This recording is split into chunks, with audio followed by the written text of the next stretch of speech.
дар маҳаллаи Шодоб, яки ноҳияи Варзоб, аксарият лӯлитаборон зиндагӣ мекунанд. баръакси солҳои пеш, ҳоло шеваи зиндагиашон тағйир кардааст. манбаи аслии даромади онҳо акнун муҳоҷирати корист. ман худам Россия равам, одами Россия равам. мерам мисол ҳамҷа кор мекунам, мехезам мебиям. чанд вақт меистед? ами 5-6 моҳ месибу мебиям. мерам кор мекунан ҳамҷа бачаҳо, мисоли стройкада кор мекунам, мисоли ами корҳои разнорабочӣ мекунам, анам хе кор мекунам. аксарият лӯлитаборони маҳаллаи Шодоб 1 бахусус ҷавонон ва мардони калонсол аз касби ба гуфтаи худашон бобоӣ, талбандагӣ даст кашиданд. ғайр аз муҳоҷират дар дохили кишвар низ дар ҳар гуна бахшҳо кор мекунанд.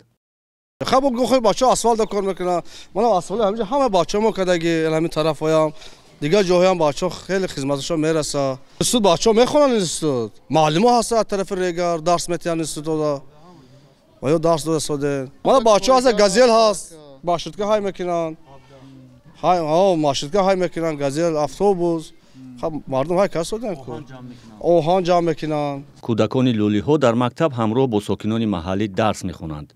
با کامپیوتر کار میکنند، تلفن همراه دارند و از شبکه‌های اجتماعی استفاده میبرند. ساعتای 12 دمرم، ساعتای 12 نیم ده مکتب سر میشه یکونده. چند ساعت میخونید؟ 4-5. و همه فرانکی مکتب رام بود کنم رام دانشگاه داشتم دکتر شدم. جوانان لولیتابور در برابر دیگر ساکنان تاجیکستان در صف ارتش به خدمت دعوت میشوند. در محله شاداب 1 که بیشتر از 200 خواجگی دارد، 15-20 نفر به زیارت خانه خدا رفته عنوان حاجگی را گرفتند. سالهای اخیر خصوصا جوانان به زیارت خانه خدا توجه زیاد دارند. 10 نوامبر رفتیم، 24 نوامبر اومدیم.